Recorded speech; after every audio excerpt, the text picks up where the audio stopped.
Hello dear students, आज इस video में हम पॉपुलेशन डेंसिटी के टॉपिक को डिस्कस करेंगे। हमने वर्ल्ड पॉपुलेशन का जो टॉपिक था उसको हमारे पिछले वीडियो से स्टार्ट किया था उस टॉपिक को, और हमने जाना था कि पॉपुलेशन डिस्ट्रीब्यूशन को इफ़ेक्ट करने वाले कौन कौन से रीजंस हैं, फैक्टर्स हैं जिनसे विश्व में वर्ल्ड में पॉपुलेशन जो डिस्ट्रीब्यूशन है वो इफ़ेक्ट होता है। आज हम पॉपुलेशन डेंसिटी को डिटेल से स्टडी करेंगे कि जो जनसंख्या घनत्व है वो क्या होता है, कितने प्रकार का होता है जनसंख्या घनत्व, और विश्व में जनसंख्या घनत्व के जो रीजन्स हैं वो कितने प्रकार के हैं, इन सब के बारे में हम जानेंगे। देखिए, जब हम बात करते हैं जनसंख्या के घनत्व की या डेंसिटी ऑफ पॉपुलेशन की, तो किसी प्रदेश में निवास करने वाले मनुष्यों की संख्या और प्रदेश के क्षेत्रफल के पारस्परिक अनुपात जो होता है वो पॉपुलेशन डेंसिटी कहलाती है। या दूसरे शब्दों में हम कह सकते हैं कि किसी प्रदेश में निवास करने वाले मनुष्यों की संख्या और प्रदेश के क्षेत्रफल के पारस्परिक अनुपात से जनसंख्या घनत्व मालूम होता है। ये घनत्व उस प्रदेश की उन्नति और भावी विकास के अनुमान लगाने में बहुत सहायक होता है। और किसी भी क्षेत्र की अगर हमें उन्नति करनी है या उसका जो विकास करना है, भावी जो विकास होना है उस क्षेत्र का, उसका अनुमान लगाने में जो पॉपुलेशन डेंसिटी है वो मुख्य आधार होता है। प्रत्येक प्रदेश के प्राकृतिक संसाधनों की एक सीमित मात्रा होती है, हमें सबको पता है। जैसे कि जो ज़मीन का क्षेत्रफल है, वहाँ की मिट्टियाँ हैं, खनिज पदार्थ है, जलीय संसाधन है, वन संपदा है, इन सब की सीमित मात्रा होती है। प्रदेश के संसाधनों की उपलब्धता तथा वहाँ निवास करने वाली जनसंख्या का आकार तथा उनके आर्थिक और सांस्कृतिक विकास की सीमा आदि वहाँ की जनसंख्या के घनत्व को निर्धारित करती है।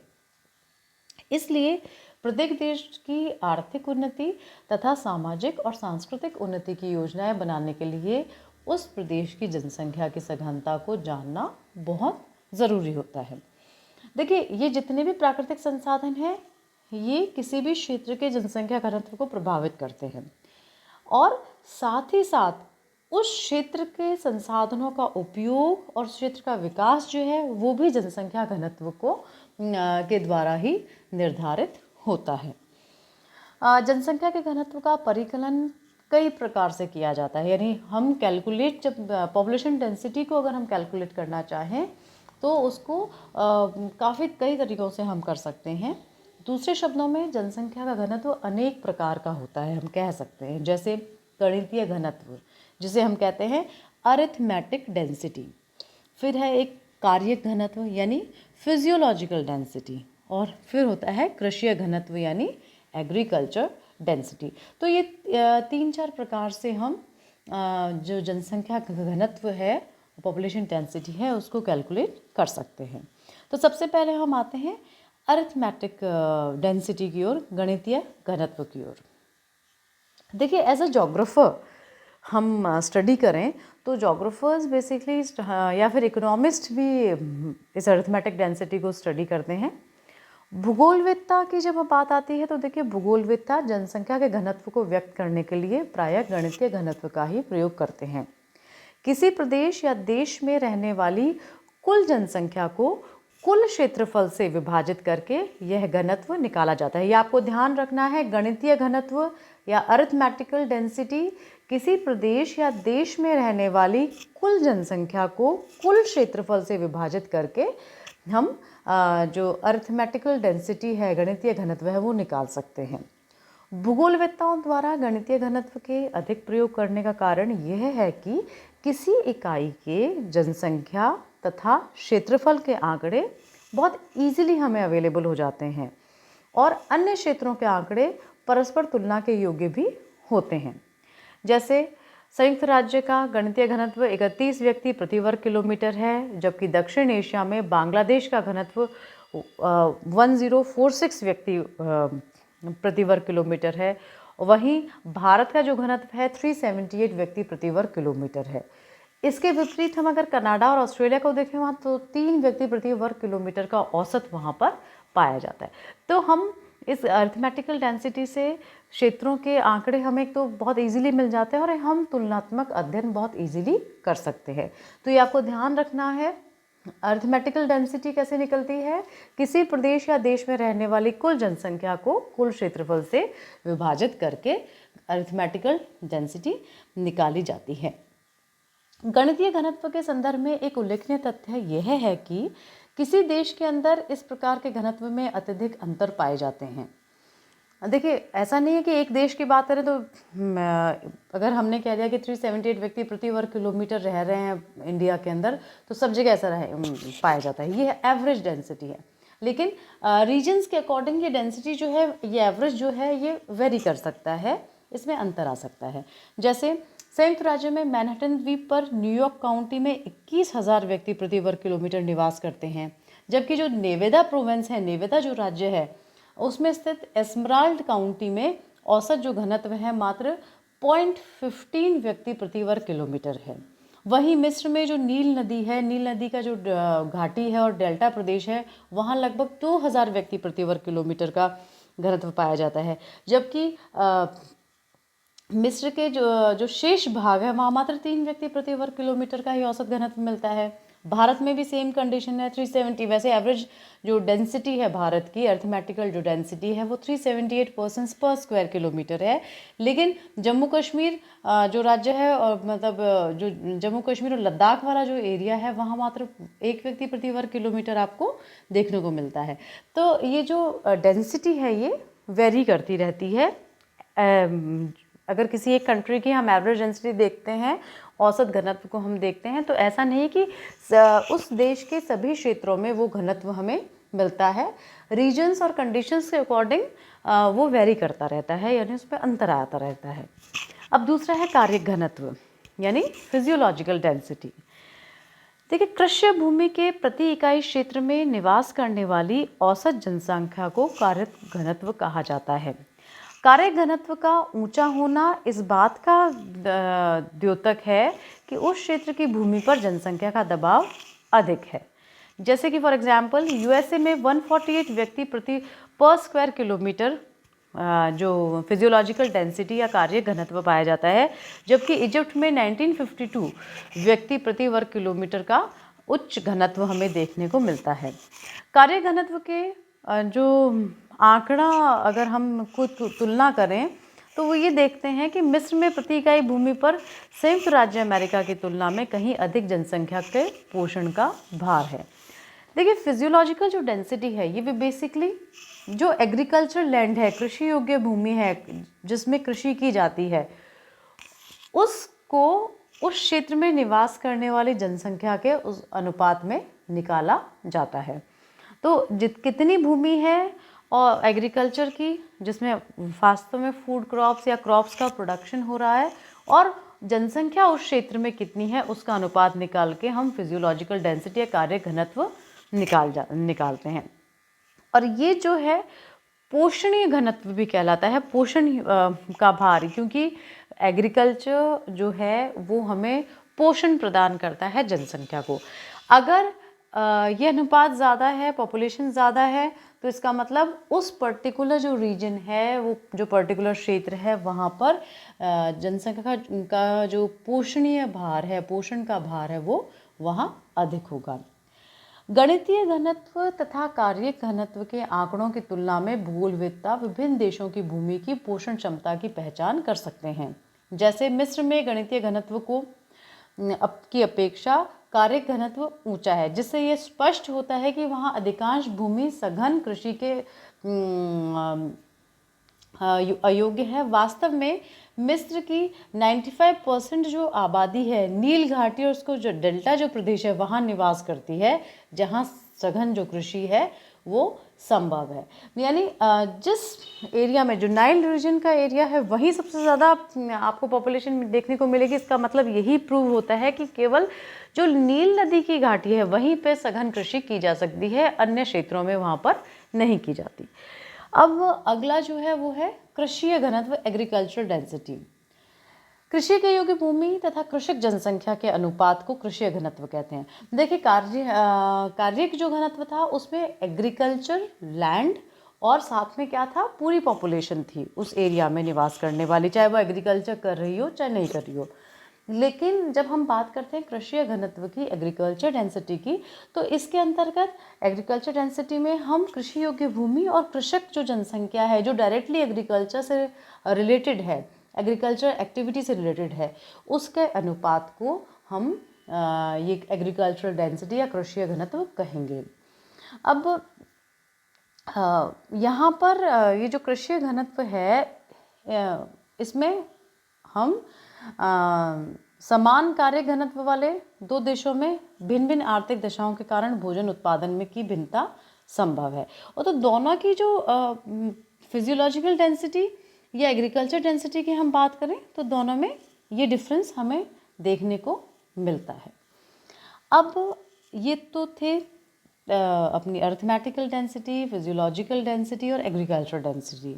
तो अब आप इनमें अंतर तीनों में मेरे हिसाब से स्पष्ट कर सकते हैं। आपसे पूछा जाए कि अरिथमेटिकल डेंसिटी क्या होती है, या फिर जो फिजियोलॉजिकल डेंसिटी है, या फिर जो एग्रीकल्चरल डेंसिटी है वो क्या होती है, आप इजीली समझा सकते हैं। अब हम बात करते हैं संसार में 4 प्रकार के डेंसिटी के अकॉर्डिंग, जनसंख्या घनत्व के अनुसार 4 प्रकार के क्षेत्र कौन कौन से हैं। और पूरे विश्व में इस जनसंख्या घनत्व को हम देखें तो हमें 4 प्रकार के रीजन्स देखने को मिलते हैं। तो हम ये जानते हैं कि ये 4 प्रकार के रीजन्स कौन कौन से हो सकते हैं। सबसे पहला है अधिक घनत्व के क्षेत्र, एरियाज ऑफ हाई डेंसिटी। अच्छी healthy climate, fertile soil, adequate rainfall यानी पर्याप्त वर्षा और सिंचाई की सुविधा तथा खनिज संपत्ति की प्रचुरता के कारण ये जो क्षेत्र हैं इन क्षेत्रों में जनसंख्या की सघनता ऊंची है। यानी areas of high density basically वो एरियाज हैं जहां पर अच्छा हेल्दी क्लाइमेट मिलेगा, हमें फर्टाइल सॉइल मिलेगी, अच्छी रेनफॉल मिलेगी, इरिगेशन के सोर्सेज हमें अच्छे मिलेंगे और जो खनिज संपत्ति है, जो संसाधन है वो हमें अच्छे मिलेंगे। वहाँ वो होते हैं, वो एरियाज ऑफ हाई डेंसिटी होते हैं। इन क्षेत्रों में विशेष भागों की जो सघनता है वो 400 व्यक्ति प्रति वर्ग किलोमीटर हमें देखने को मिलती है। पूर्वी एशिया में पूर्वी चीन और जापान की जो सघनता का औसत है वो 241 व्यक्ति प्रति वर्ग किलोमीटर पर स्क्वायर किलोमीटर से अधिक है। लेकिन जापान की समुद्र तटीय पेटी या चीन के हम यांगत्से डेल्टा तथा समुद्र तटीय पेटी में हम जाएं तो ये 2000 व्यक्ति प्रति वर्ग किलोमीटर तक बढ़ जाती है। भारत का औसत घनत्व भी 378 व्यक्ति प्रति वर्ग किलोमीटर है, लेकिन गंगा डेल्टा में हम देखें तो 700 पर्सन्स पर स्क्वायर किलोमीटर हो जाता है। इसी प्रकार जितने भी एरियाज़ हैं, वेस्टर्न यूरोप के एरियाज़ हैं, यूएसए के रीजन्स हैं, जैसे न्यू जर्सी है, मैसाचुसेट्स है, वहीं पे जापान की हम देखें, बाकी दूसरे जो हम मेन सिटी सेंटर्स को देखें, जैसे जापान का टोक्यो है, फिर उसके बाद न्यूयॉर्क हम देखें, लंदन देखें, शिकागो देखें, Berlin, Paris, Moscow, Kolkata, Mumbai, यहाँ पर जनसंख्या की सघनता बहुत ज़्यादा मिलती है। और बेसिकली ये सघन जनसंख्या हमें इसलिए मिलती है क्योंकि एक एम्प्लॉयमेंट के सोर्सेज उस एरिया में बहुत ज़्यादा होते हैं, तो रोज़गार के लिए लोगों को एक जगह से दूसरी जगह पे माइग्रेट होना पड़ता है। तो अगर हम बात करें एरियाज़ ऑफ हाई डेंसिटी की, तो उसमें सारी फैसिलिटीज़ उन एरियाज़ ऑफ हाई डेंसिटी में मिलती हैं, जैसे कि हम स्टार्टिंग में डिस्कस कर चुके हैं। और साथ ही वर्ल्ड के जैसे जापान है, चाइना है, इनके जो इम्पोर्टेंट सिटी सेंटर्स हैं, इंडस्ट्रियल सेंटर्स हैं, वहाँ पर हमें पॉपुलेशन ज़्यादा देखने को मिलती है। दूसरा जो एरिया आता है वो आता है साधारण घनत्व के क्षेत्र, यानी मॉडरेटली पॉपुलेटेड एरियाज़। देखिए मॉडरेटली पॉपुलेटेड एरियाज़ में बेसिकली जो जनसंख्या घनत्व है 50 पर्सन्स पर स्क्वायर किलोमीटर के आसपास मिलता है। इसमें अधिकतर वो क्षेत्र आते हैं जो निर्वाह कृषि के क्षेत्र होते हैं, और मेनली 87 डिग्री वेस्ट से 100 डिग्री वेस्ट देशांतरों के बीच में ऐसे एरियाज़ मिलते हैं, जैसे मध्य अमेरिका हो गया, स्पेन हो गया, बल्कान हो गया, टर्की हो गया, साइबेरिया हो गया, म्यांमार, मलाया, कंबोडिया, कोरिया, और दक्षिण पूर्वी एशिया में कम वर्षा वाले जितने भी रीजन्स हो गए, पर्वतीय भागों वाले जो क्षेत्र हो गए दक्षिण पूर्वी एशिया में, ये सारे क्षेत्र जो हैं साधारण घनत्व वाले क्षेत्र कहलाते हैं, मॉडरेटली पॉपुलेटेड एरियाज कहलाते हैं। उसके बाद आता है अल्प घनत्व के क्षेत्र यानी स्कैंटली पॉपुलेटेड एरियाज। इन स्कैंटली पॉपुलेटेड एरियाज में जो पॉपुलेशन डेंसिटी है वो 10 पर्सन्स पर स्क्वायर किलोमीटर मिलती है। यहाँ की जो जनसंख्या है, कम जनसंख्या पशुचारण, स्थानांतरित कृषि, मरुद्यान कृषि यानी ओएसिस कल्टीवेशन आदि पर निर्भर रहती है। स्कैंटली पॉपुलेटेड एरियाज में सूडान, ईरान, इराक, पश्चिमी साइबेरिया, उत्तरी अर्जेंटीना, लोहिया, मेडागास्कर और जो यूएसए के जो माउंटेनियस एरियाज़ हैं, यूरोप के जो उत्तरी भाग हैं और एशिया के जो मरुस्थलीय भाग हैं, पर्वतीय भाग हैं, ये सारे के सारे स्कैंटली पॉपुलेटेड एरियाज़ में आते हैं। उसके बाद है प्रायः निर्जन क्षेत्र यानी ऑलमोस्ट अनइनहैबिटेड एरियाज़। देखिए हमारी भूमि पर 70% भाग में जनसंख्या का जो घनत्व है, पूरा जो लैंड एरिया को हम देखें उनमें 70% जो एरिया है, 70% जो एरिया है वो जनसंख्या घन, वहाँ पे हमें जनसंख्या घनत्व जो है, पॉपुलेशन डेंसिटी जो है 1% पर स्क्वायर किलोमीटर से कम मिलती है। पृथ्वी के विशाल प्रदेश इस प्रकार के निर्जन क्षेत्र हैं, जैसे अंटार्कटिका महाद्वीप जो पूर्णतः निर्जन है, अनइनहैबिटेड जिसे हम कहते हैं वो है। ग्रीनलैंड में केवल जो दक्षिणी तट क्षेत्र है वहाँ पर कुछ जनजाति, एस्किमो जनजाति निवास करती है।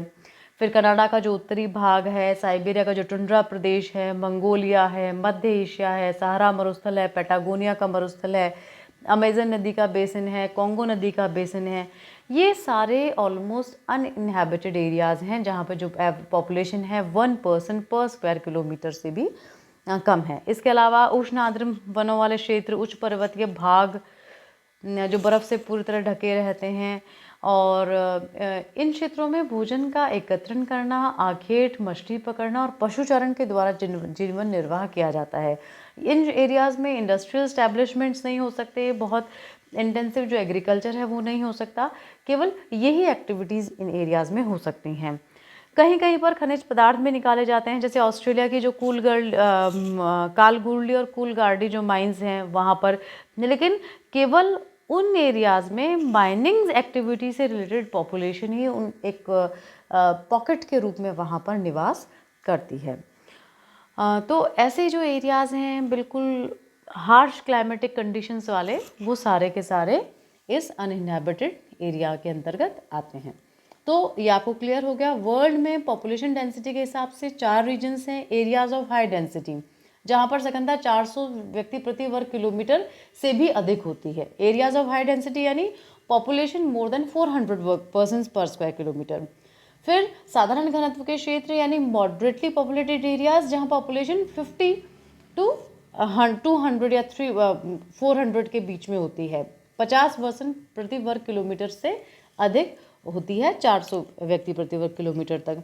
उसके बाद स्कैंटली पॉपुलेटेड एरियाज जहाँ पर पॉपुलेशन 10 से 50 के मध्य होती है, नॉट मोर देन 50 और ये सब, और 10 व्यक्ति एवरेज हम माने इस एरिया में तो 10 पर्सन्स पर स्क्वायर किलोमीटर होती है। उसके बाद प्रायः निर्जन क्षेत्र यानी ऑलमोस्ट अनइनहैबिटेड एरियाज जहाँ पर जनसंख्या ना के बराबर होती है। हार्श क्लाइमेटिक कंडीशंस वाले एरियाज़ होते हैं ये, चाहे माउंटेनियस एरियाज़ हों, चाहे डेजर्टिक कोल्ड या हॉट डेजर्टिक एरियाज़ हों, जहाँ एक व्यक्ति प्रति वर्ग किलोमीटर औसत जनसंख्या हमें देखने को मिलती है। तो ये पॉपुलेशन डेंसिटी का टॉपिक आप सबको क्लियर हो गया होगा। आप इसको तसल्ली से सुन के और अपने नोट्स प्रिपेयर कर लीजिएगा।